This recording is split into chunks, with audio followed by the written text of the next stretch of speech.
Doctrine on the Sacrifice of the Mass. Session the 22nd of the Council of Trent. Under Pope Pius IV, 17th day of September, 1562. Canons on the Sacrifice of the Mass. Preliminary remark on the following canons. And because that many errors are at this time disseminated and many things are taught and maintained by diverse persons, in opposition to this ancient faith, which is based on the sacred gospel, the traditions of the apostles, and the doctrine of the Holy Fathers, the Sacred and Holy Synod, after many and grave deliberations maturely had touching these matters, has resolved, with the unanimous consent of all the Fathers, to condemn, and to eliminate from Holy Church, by means of the canons subjoined, whatsoever is opposed to this most pure faith and sacred doctrine. Canon 1. If anyone saith that in the Mass a true and proper sacrifice is not offered to God, or that to be offered is nothing else but that Christ is given us to eat, let him be anathema. Canon 2.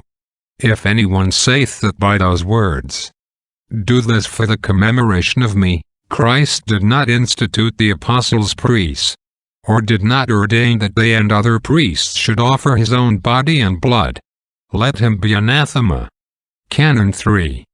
If anyone saith that the sacrifice of the Mass is only a sacrifice of praise and of thanksgiving, or that it is a bare commemoration of the sacrifice consummated on the cross, but not a propitiatory sacrifice, or that it profits him only who receives, and that it ought not to be offered for the living and the dead for sins, pains, satisfactions, and other necessities, let him be anathema.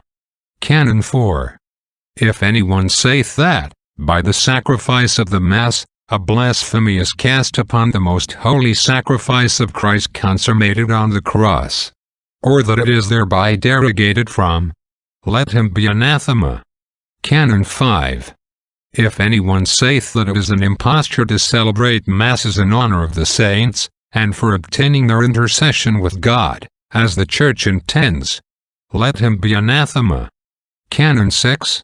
If anyone saith that the canon of the Mass contains errors, and is therefore to be abrogated, let him be anathema. Canon 7.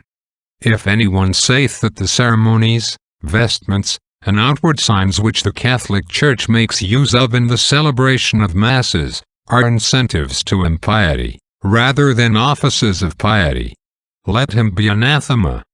Canon 8.